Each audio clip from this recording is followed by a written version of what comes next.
Allt í góðu. Við förum aftur í dæmið okkar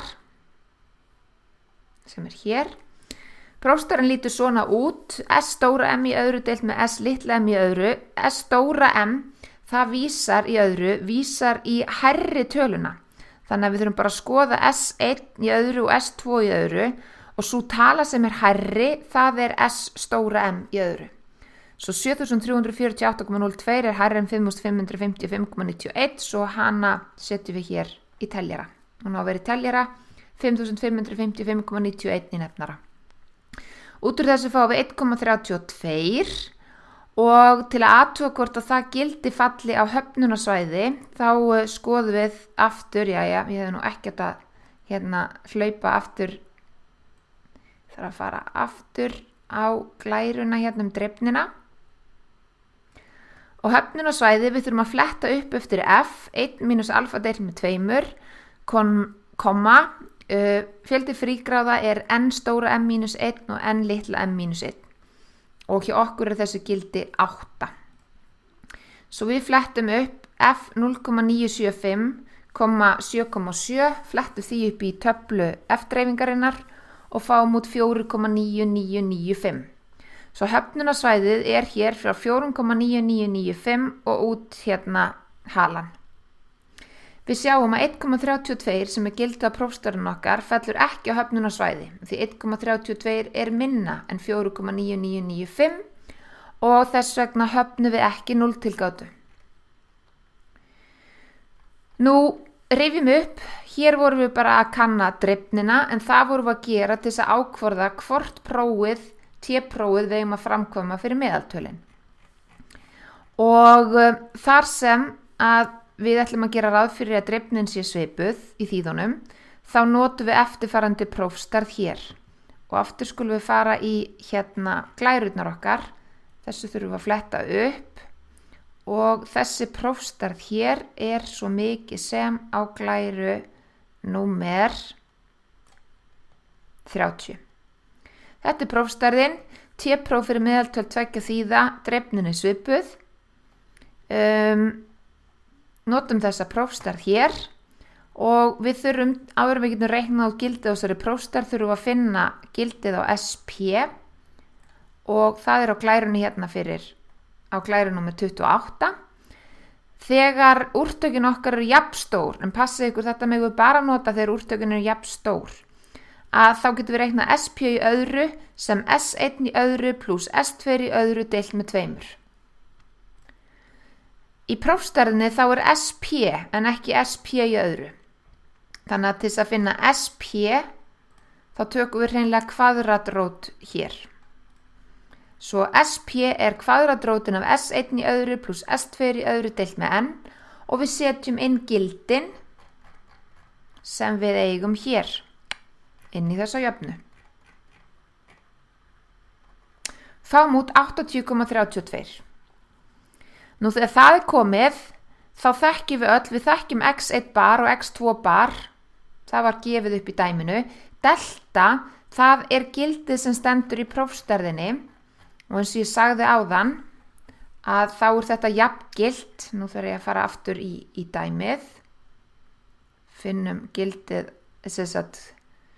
ekki gildið í prófstarðinni fyrir ekki, við þurfum að finna gildið í tilgátunni.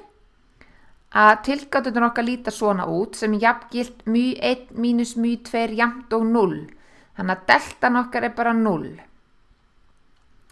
Svo að hér setjum við 0-inn. SP, við vorum að reikna það, N1 og N2 eru 8, svo við þurfum bara að slá þessu inn í vasareikni og út kemur mínus 9,44. Það var skref númer 4, gildið af prófstarðinni mínus 9,44. En til þess að finna út úr því hvort að við getum hafnað 0 tilgátu eða ekki, þá þurfum við að finna höfnunarsvæðin. Og aftur flettum við upp, þetta ekki eitthvað sem við leggjum á minnið. Þetta var prófstarðin okkar, höfnunarsvæði, þetta tvíhliða próf.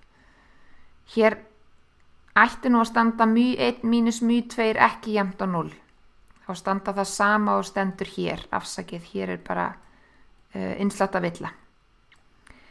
μ1 mínus μ2 ekki jafnt og delta ætti að standa hér. En við erum allavega með tvíhliða próf, ekki jafnt og höfnunarsvæðin líta svona út.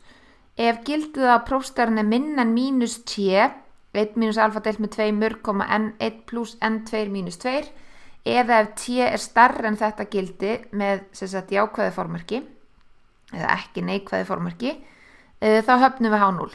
Svo við þurfum að fletta upp þessu gildi hér í töflu, í t-töflu. t1 mínus alfa deilt með 2, n1 plus n2 mínus 2, það er gildi sem við þurfum að fletta upp, setjum inn, alfa er jafnt á 0,05, setjum það hérna inn, 1 mínus 0,05 deilt með 2 er 0,975, 8 plus 8 mínus 2, það eru 14, svo þið flettið upp í t-töflu eftir 0,975 og 14 og fáðu 2,145. Svo höfnunarsvæðin okkar, þau líta svona út. Tvíhliða próf og þau eru hér. Við fengum gildi mínus 9,44 og mínus 9,44 lengst hérna út í halanum og er greinilega á höfnunarsvæði. Og hvað þýðir það? Jú, þegar gildi prófstærðarinnar lendur á höfnunarsvæði, að þá höfnum við H0. Og er hérna orðin alveg ringluð, dæmið er hér. Við höfnum því H0 og ályktum að meðalflúorstyrkur í kjálkum lampa hafi breyst í umhverfinu. Og við sjáum það á gildunum okkar að hann hefur augljóslega hækkað. Meðaltalið hérna er töluvert hærra 2007 en 2004. Nú, það var A-liðurinn. Í B-liðnum er hægt að nota þessa niðurstöðu til að fullyrða hvort stækkun álversins hafi haft áhrif á meðalstyrk flúors í kjálkum lampa. Og svarið við því er nei. Við höfum vissulega sýnt fram á að styrkur í kjálkum lampa hefur aukist frá 2004 til 2007. En bara með þessar upplýsingar í höndunum þá getum við ekki fullyrt það að það sé vegna þessara stækkunar á þessu álveri. Það má ýmislegt annað hafa gerst mögulega þarna í umhverfinu frá 2004 til 2007 sem við getum ekki útilokað að það sé vegna þess. En þetta eru sannarlega svona sterkar vísbendingar að hér hafi eitthvað gerst en það þarf að skoða aðrar mögulegar ástæður. Heyrðu, þá erum við komin gegnum þetta dæmi og ég þakka áhorfina. Bless, bless.